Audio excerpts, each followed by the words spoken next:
প্লাস্টিকের বোতলের নিচের ত্রিভুজের মতো চিহ্নের সংখ্যা সম্পর্কে না জানলে হতে পারে ক্যান্সার।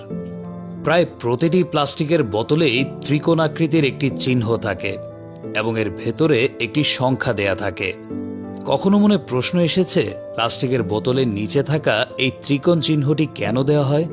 কিংবা আপনি কি জানেন এই চিহ্ন ও এর ভেতরে থাকা সংখ্যার অর্থ বোঝা আপনার জন্য কতটা গুরুত্বপূর্ণ?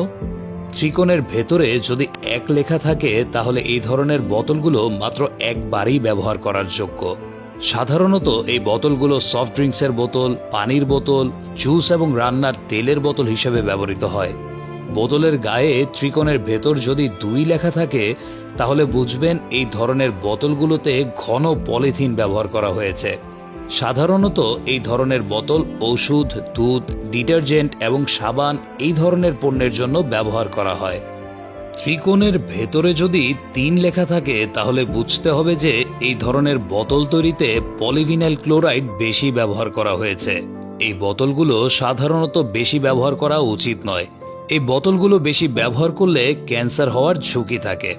প্রতীকে 4 লেখা থাকলে বুঝে নিতে হবে প্লাস্টিকটিতে কম ঘনত্বের পলিথিন ব্যবহার করা হয়েছে। সাধারণত শপিং ব্যাগ বা খুব দামি বোতলগুলোতে এই প্রতীক দেখা যায়।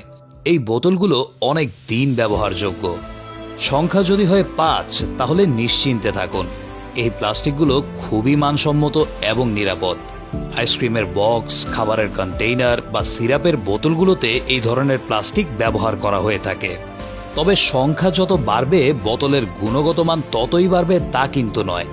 ত্রিকোণের ভেতর যদি 6 অথবা 7 লেখা থাকে তাহলে এই বোতলগুলো তৈরিতে স্টাইরিন প্লাস্টিক ব্যবহার করা হয়েছে, যা পলিস্টাইরিন নামেও পরিচিত। এই প্লাস্টিকটি সাধারণত খেলনা, হার্ড প্যাকিং, ফ্রিজের ট্রে, প্রসাধনী ব্যাগ, সিডি কেস এবং ভেন্ডিং কাপগুলোতে ব্যবহৃত হয়। মারাত্মক ক্ষতিকারক এই প্লাস্টিক খুব বেশি ব্যবহারে ক্যান্সারের প্রবণতা বাড়ে।